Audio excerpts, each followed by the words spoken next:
আপনারা যারা এবার উন্মুক্ত বিশ্ববিদ্যালয়ের এইচএসসি প্রথম ও দ্বিতীয় বর্ষ পরীক্ষা দিবেন, তো আপনারা অ্যাডমিট কার্ড কীভাবে ডাউনলোড করবেন সেই বিষয়টি আজকে আমরা দেখব। তো আমরা সর্বপ্রথম একটা ইন্টারনেটের ব্রাউজারে চলে যাব।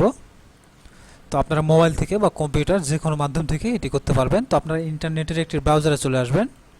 আসার পরে আপনারা বাওবির যে মূল ওয়েবসাইট সেই ওয়েবসাইটে চলে আসবেন। আমি এখানে ইন্টারনেটের ব্রাউজার থেকে BOU লিখে এখান থেকে সার্চ করে দিলাম।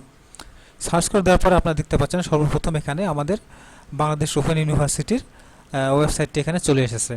তো এখানে চলে আসার পরে আপনার উপরের দিকে মেনুতে আপনারা দেখবেন যে এখানে লেখা রয়েছে যে ওসাপস লগইন, যে অপশনটা আপনারা দেখতে পাচ্ছেন এখানে আপনারা ক্লিক করে দেবেন। অথবা আপনাদের জন্য আমি যদি একটু এই ওয়েবসাইটটা যদি দেখাই, তাহলে আপনারা এখানে দেখতে পাচ্ছেন যে ওয়েবসাইটে, এই ওয়েবসাইটে আপনারা চলে আসবেন। তো এই ওয়েবসাইটে আসার পরে এখান থেকে আপনাদের ইউজার আইডি সেটি আপনার দিতে হবে। তো এখানে ইউজার আইডি বলতে আপনাদের প্রথম যখন আপনারা আবেদন করেন তখন যে টেম্পোরারি একটি আইডি দিয়েছিল সেটা দিয়ে কিন্তু এখানে আপনাদের লগইন হবে না। আপনাদের কনফার্ম হওয়ার পরে যে 11 ডিজিটের একটা আইডি নাম্বার দিয়েছে সেই আইডি দিয়ে এখানে লগইন করতে হবে। এক্সাম্পল আমি এখানে এখানে দিয়ে দিলাম। তো এখানে 11 ডিজিটের একটা আইডি দিয়ে দিলাম। তো এরপরে আমাদের পাসওয়ার্ড কিন্তু প্রথম SMS এ যেটা আসবে সেটা সেম থাকবে, শুধু আমাদের আইডিটা কিন্তু পরিবর্তন হবে। টেম্পোরারি আইডির পরিবর্তে আমাদের পরবর্তীতে 11 ডিজিট তারা যে আইডিটা দিবে সেই আইডি দিয়ে আমরা লগইন করব। তো আপনারা যদি আগেকার টেম্পোরারি আইডি এবং পাসওয়ার্ড দিয়ে লগইন করেন সেক্ষেত্রে কিন্তু আপনারা লগইন করতে পারবেন না।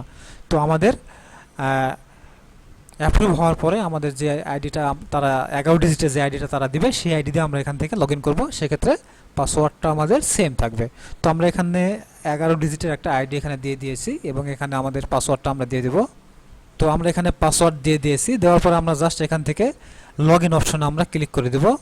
তো লগইন অপশনে ক্লিক করে দিলে আপনারা দেখতে পাচ্ছেন আমাদের কিন্তু আমাদের স্টুডেন্ট প্রোফাইল সেটি ড্যাশবোর্ড কিন্তু এখানে চলে এসেছে। এখান থেকে আমরা চাইলে এখন সহজে আমাদের অ্যাডমিট কার্ডটা কিন্তু ডাউনলোড করে নিতে পারবো। তো আপনারা এখানে দেখতে পাচ্ছেন যে হলুদ মেনুতে এখানে লেখা রয়েছে ডাউনলোড অ্যাডমিট কার্ড। তো আমরা এখানে যদি ক্লিক করি, তাহলে দেখতে পাচ্ছেন ক্লিক করার পরে এখান থেকে আমাদের ডাউনলোডের অপশন কিন্তু চলে এসেছে অ্যাডমিট কার্ডস, এবং এখানে আমরা দেখতে পাচ্ছি ডাউনলোড লেখা রয়েছে এবং এখানে ডাউনলোডের একটি বাটন রয়েছে। তো এখানে যদি আমরা ক্লিক করি তাহলে আমরা কিন্তু আমাদের PDF ফাইলের একটা অ্যাডমিট কার্ড কিন্তু এখানে খুব সহজে কিন্তু দেখতে পারবো। তো আপনারা দেখতে পাচ্ছেন আমাদের অ্যাডমিট কার্ডটা কিন্তু এখানে ডাউনলোড হয়ে গিয়েছে। তো আমরা এখন এটাকে চাইলে আমরা প্রিন্ট করে নিতে পারবো। তো আপনারা এখান থেকে ডাউনলোড করে নেওয়ার পরে আপনারা কোনো কম্পিউটারের দোকানে গিয়ে সেখানে আপনারা এটা পার করে দিয়ে আপনারা খুব সহজে কিন্তু আপনারা এটাকে প্রিন্ট করে নিতে পারবেন। তো খুবই সহজ একটি বিষয়, আশা করি আপনারা বুঝতে পেরেছেন। তারপরে যদি কোনো বুঝতে অসুবিধা হয় অবশ্যই কমেন্ট করে জানাবেন। ধন্যবাদ সবাইকে।